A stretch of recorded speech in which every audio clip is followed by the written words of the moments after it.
तो परमेश्वर ने हमें क्या बताया अपनी पहचान करवाने के लिए?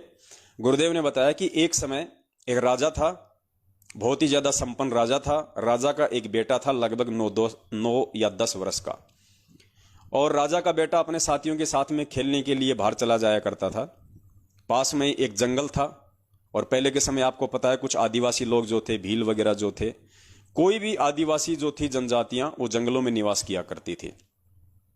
तो राजा का लड़का एक दिन अपने साथियों के साथ खेलता खेलता जंगल में ज्यादा दूर चला गया। तो उधर से कुछ भील थे, उन भीलों ने देखा और भीलों ने उस राजा के लड़के को पकड़ लिया। बाकी जो साथी थे वो वहां से भाग लिए अपनी जान बचा के। राजा का लड़का नहीं भाग पाया, या भागने की कोशिश की होगी, लेकिन वो भीलों के हाथ आ गया। तो भीलों ने उसे पकड़ा और अपने राजा के पास ले गए। उनका जो सरदार होता था, और ज्यादा जंगल में चले गए जहां उनकी बस्तियां होती थी। तो भीलों के राजा ने, भीलों के सरदार ने देखा कि लड़का बहुत ही ज्यादा सुंदर है, और उनके वहां पे एक परंपरा हुआ करती थी। अब दास जो भील शब्द का यूज कर रहा है, तो कोई भील जो समाज के लोग हैं, भील जो जाति के लोग हैं, वो ये ना सोचें कि भाई ये हमारे जो है ये पूर्वजों के विषय में बोल रहा है। एक आधे भगत का दास के पास फोन आया था पहले भी, क्योंकि परमात्मा ने पहले भी इस कहानी का जिक्र करवाया था। तो उसने कहा कि भगत जी, आपने ये कहा कि भील लोग थे ऐसे, वो बलि दिया करते थे, हमारे पूर्वज ने तो ऐसा नहीं किया कभी। अरे भैया, भील से समझो आदिवासी लोग, क्योंकि भील जनजाति के लोग पहले जंगलों में रहा करते थे, उनको आदिवासी कहा जाता था। ठीक है, तो आप लोग अपने ऊपर ना लेना कि ये हम हमारे लिए कह रहे हैं। वर्तमान में जो भील जाति है उनके लिए मैं नहीं कह रहा, पहले तो हम लोग भी ऐसे थे। हम कौन से जो है मतलब मास्टरमाइंड थे, हमारे पूर्वज भी तो ऐसे थे, आदिवासी टाइप ही थे। ये तो धीरे धीरे परमेश्वर ने दया की, इस कलयुग में टेक्नोलॉजी दी, शिक्षा दी, तो लोगों को थोड़ा बहुत कोई स्तर सुधरा है, वरना सभी आदिवासी थे। हम आदिवासी ही थे। हम चाहे कितने ज्यादा टेक्नोलॉजी युक्त बन जाएं, कि हमने कितने हेलीकॉप्टर बना लिए, एरोप्लेन बना लिए, अगर हमारे को उस परमेश्वर के विषय में ज्ञान नहीं है तो पूरी दुनिया आदिवासी है। 21वीं सदी की टेक्नोलॉजी युक्त दुनिया भी तब तक आदिवासी है जब तक उसको परमेश्वर के विषय में जानकारी नहीं होगी।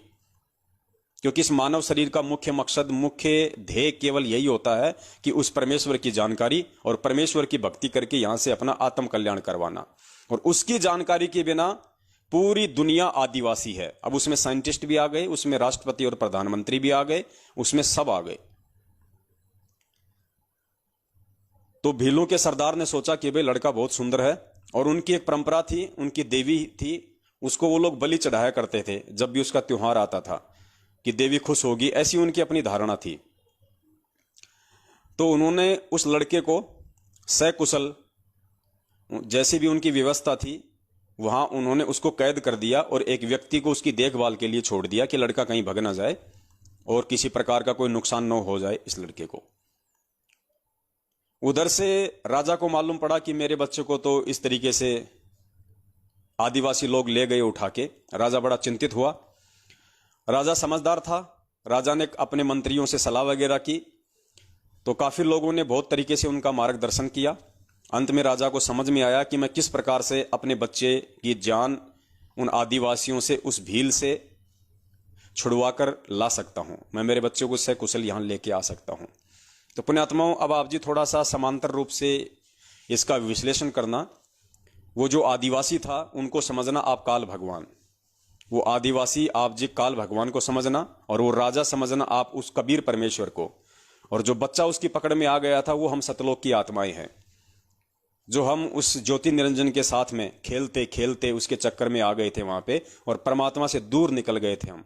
और फिर इस भील रूपी निरंजन ने हमारे को पकड़ के कैद कर लिया, हमारी बलि चढ़ाने के लिए, गधा कुत्ता सूअर बनाने के लिए। तो फिर उस राजा को तो टेंशन होनी थी, बाप को तो चिंता होगी जब उसका बच्चा उसके हाथ से छूट गया। तो बाप बड़ा चिंतित हुआ, राजा बड़ा चिंतित हुआ, उसने सलाह मंत्रणा की। तो अंत में राजा ने डिसीजन लिया कि जितना जल्दी हो सके, राजा को मालूम पड़ा कि उनकी जो देवी का त्योहार है वो लगभग 1 महीना है उसका। तो राजा ने कुछ ऐसे लोगों को बुलाया जो लोग भीलों की भाषा जानते थे, आदिवासियों की भाषा जानते थे। तो राजा ने कहा कि मेरे पास समय नहीं है, 1 महीने का समय है, 1 महीने के अंदर अंदर आप मुझे आदिवासियों की भाषा समझाओ जितनी मुझे जरूरी है, जिससे मेरा काम निकल जाए। तो उन्होंने ऐसा ही किया। भाषाओं के जानकार लोगों ने राजा को 1 महीने में पूरी तरह से परिपूर्ण कर दिया भीलों की भाषा के लिए। राजा भाषा बोलने लग गया आदिवासियों वाली। अब राजा अगर अपने वास्तविक रूप में उन भीलों के सामने जाए, उन आदिवासियों के सामने जाए अपने बच्चे को छुड़वाने के लिए, पुण्यात्माओं, इसके 2 सबसे बड़े नुकसान थे। इसके सबसे बड़े नुकसान 2 थे। राजा को मालूम था, राजा समझदार था। राजा ने बड़ी सूझबूझ से काम लिया। सबसे पहले तो उसने भाषा सीखी, उसके बाद में राजा ने वैसा ही गेटअप बनाया जैसा कि आदिवासियों का था। वैसा ही राजा ने कपड़े सिलवाए, वैसे ही राजा ने बाल वाल बढ़ाए, उसी तरीके से राजा ने अपने नाखून वाखून बढ़ाए। मतलब जैसे भील लोग जो रहा करते थे पहले, जो आदिवासी लोग जो थे टाइम पे नहाया नहीं करते थे, गंदे संदे रहा करते थे, ऐसे ही उनके वस्त्र होते थे, ऐसे बड़े बड़े बाल, पता नहीं क्या क्या चित्रकारियां रखते थे, हाथी के दांत वगैरह यहां लगा के, मतलब टोटल जो हार श्रृंगार था उन आदिवासी लोगों का वैसा राजा ने बनाया। राजा होते हुए उन्होंने वैसा का वैसा हार श्रृंगार किया ताकि कोई फर्क ही महसूस ना कर सके, भील भी ये ना पहचान सकें कि ये भील है या ये राजा है। उनको धोखा देने के लिए, उन आदिवासियों को धोखा देने के लिए, उन भीलों के सरदार को धोखा देने के लिए परमात्मा ने भी सेम टू सेम आदिवासी वाला ही गेटअप तैयार कर लिया। अगर राजा अपने वास्तविक रूप में जाता वहां पे तो वो राजा को भी पकड़ लेते, वो तो एक अलग ही पहचान हो जाती। तो एक नुकसान तो ये, और दूसरा नुकसान, अगर उस राजा को मान लीजिए आदिवासी भी ना पहचान पाते, लेकिन जब वो बाप अपने बेटे के सामने जाता तो बेटा तो नासमझ था, मंदबुद्धि था, वो तो अपने बाप को देखते ही रोने लग जाता, वो तो चिल्लाने लग जाता, तो वो पकड़ में आ जाता, मालूम पड़ जाता भीलों के राजा को कि ये तो इसका बेटा है, तो वो भी मरता और वो भी मरता, दोनों के दोनों मरते। तो इसलिए राजा ने बड़ी सूझबूझ से काम लिया ताकि उनके बच्चों को भी इस बात का पूर्णतया आभास ना हो कि मैं ही तेरा बाप हूं। इसलिए अपने उस बच्चे से भी थोड़ी सी दूरी बनाए रखने के लिए, उस बच्चे को भी थोड़ा सा भ्रम में रखने के लिए, ताकि बच्चा नादानी में मुझे देख के रो ना दे, बच्चा रोने ना लग जाए और मालूम ना पड़ जाए, वास्तविकता सबके सामने ना आ जाए, वरना मैं भी मरूंगा और वो बच्चा भी मरेगा। तो इस प्रकार राजा भीलों वाला गेटअप बना के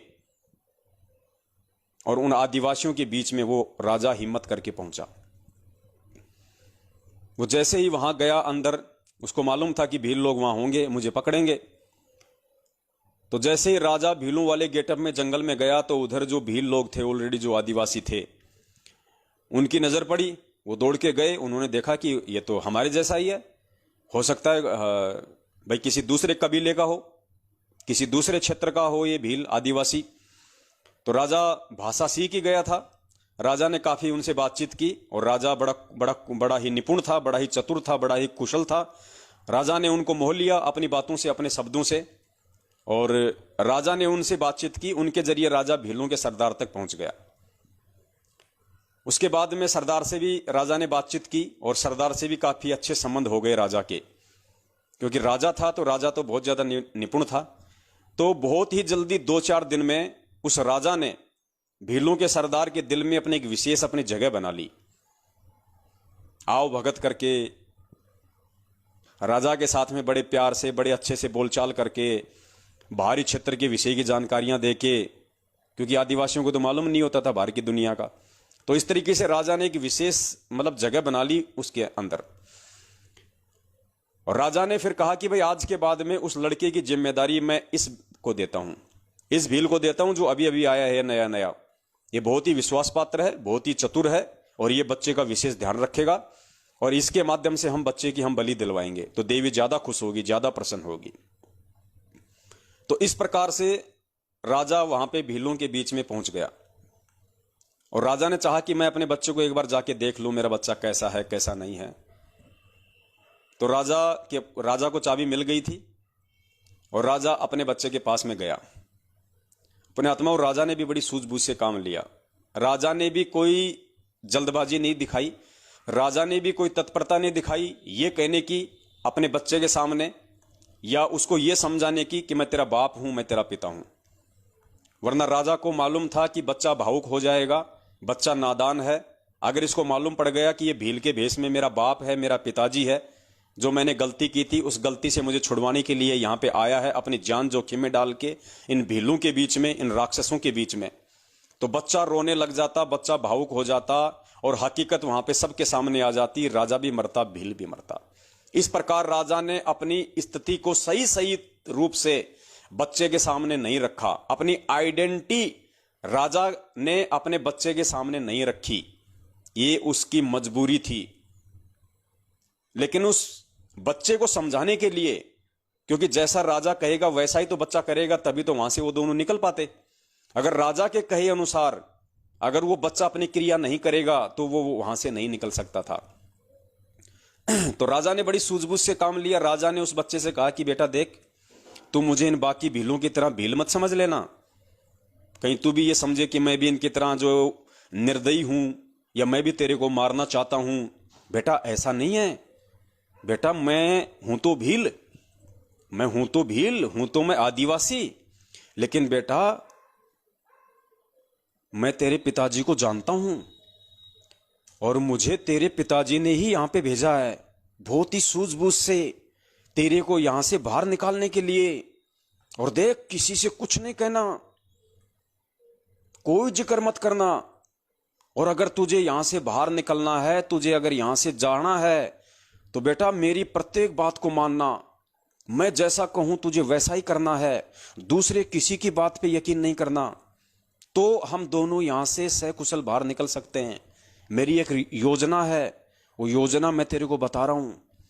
तो बेटे ने कहा कि जी ठीक है, अगर आपकी यही योजना है और आप चाहते हो कि मैं यहां से बाहर निकलूं, और आप मेरे पिताजी के भी जानकार हो, आप उनको जानते हो और मेरे पिताजी ने ही आपको यहां भेजा है, तो जी कोई दिक्कत नहीं, जैसा आप कहोगी मैं वैसा ही करूंगा, मैं किसी और की बातों में नहीं आऊंगा।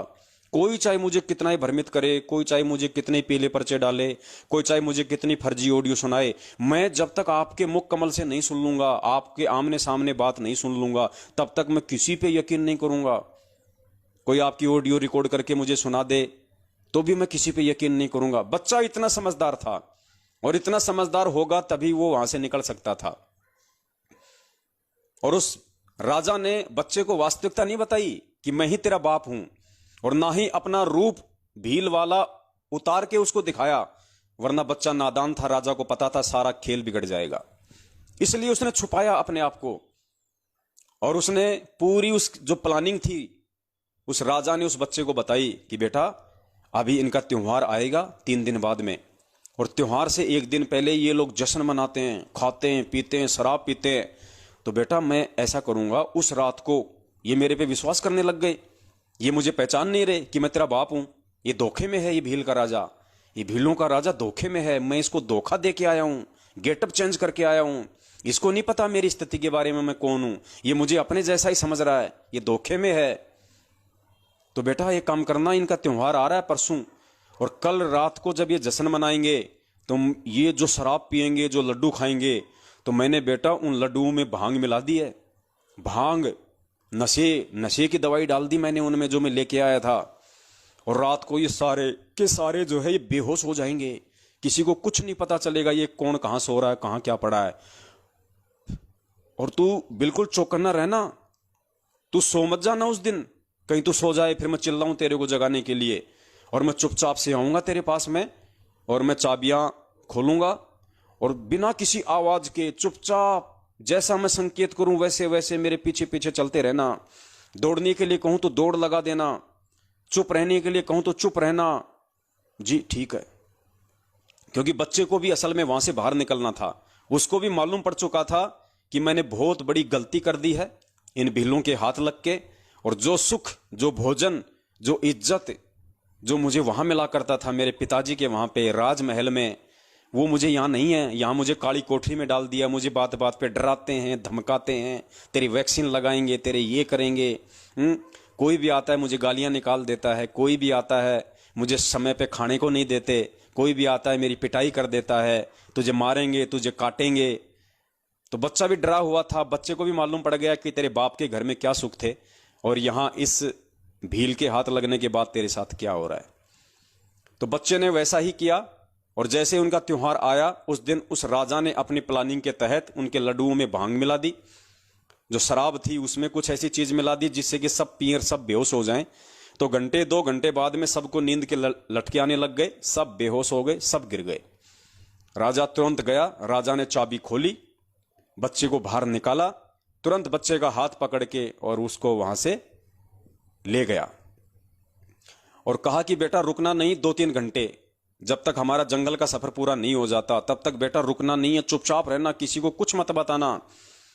यानी जब तक बाप हमारे को त्रिकुटी तक नहीं ले गया, जब तक बाप हमारे को भंवर गुफा तक नहीं ले गया, जब तक बाप ने 12वां द्वार पार नहीं कर दिया, तब तक भी उस भील ने जब तक जंगल पार नहीं कर दिया पूरा, और जब तक वो राजा अपनी सीमा में नहीं घुस गया, तब तक उस राजा ने उस बच्चे को कुछ भी नहीं बताया कि मैं कौन हूं, कुछ नहीं बताया उसने। वो बच्चा यही भ्रम में था कि ये मेरे पिता का जानकार है और मेरे पिताजी ने इसको भेजा है, ये भील है। और जैसे ही राजा अपनी सीमा में राजा ने प्रवेश किया, राजा की पूर्व निर्धारित योजना थी, वहां पे राजा के सैनिक, राजा के जो सेनापति थे वो खड़े थे लेके हथियार, और जैसे ही वहां गए तुरंत वहां पे राजा को घोड़ा दे दिया गया। राजा ने आगे घोड़े पे अपने उस बेटे को बैठाया और राजा ने वो बच्चा लाके अपनी रानी को दे दिया महल में। और जैसे रानी ने अपने बच्चे को देखा, रानी फूट फूट के रोने लगी, अपने बच्चे को सीने से लगा के। पुण्यात्मा, उस समय तक भी उस बच्चे को नहीं पता था, वो तो नादान था बेचारा, भोला था, वो तो मां से लिपट गया और वो रोने लग गया। लेकिन जब बच्चा मां से लिपट के रो रहा था और पास में वो राजा खड़ा था, राजा ने वहीं पे अपना वो गेटअप उतारना शुरू किया उस बच्चे के सामने, और बच्चा देख रहा था। राजा ने अपने वो कपड़े उतारने शुरू किए, अपना मेकअप उतारा, जो काला मुंह कर रखा था वहीं पे पानी से मुंह धोया, टॉवेल से मुंह को पूछा, और राजा ने फिर अपनी वाली पोशाक पहनी। तो बच्चे को सारा माजरा समझ में आ गया, बच्चे को टोटल कहानी समझ में आ गई। बच्चा अपने बाप से लग के रोने लग गया, चिल्लाने लग गया बच्चा, सुबक सुबक के रोने लगा बच्चा अपने बाप से लिपट के, और कहने लगा कि पिताजी आप थे, मैं तो आपको बिल्कुल भी नहीं पहचान पाया, आप इतने दिन वहां रहे मेरे साथ में, आपने अपना भेद नहीं बताया मुझे, आप केवल संकेत करते रहे कि मुझे तो तेरे पिताजी ने भेजा है, मैं तो तेरे पिताजी का जानकार हूं, और मैं तो तेरे पिताजी के आदेश से तेरे को लेने आया हूं। आपने मुझे कुछ नहीं बताया और मैं भी नहीं जान पाया आपको कि आप ही मेरे पिताजी हो।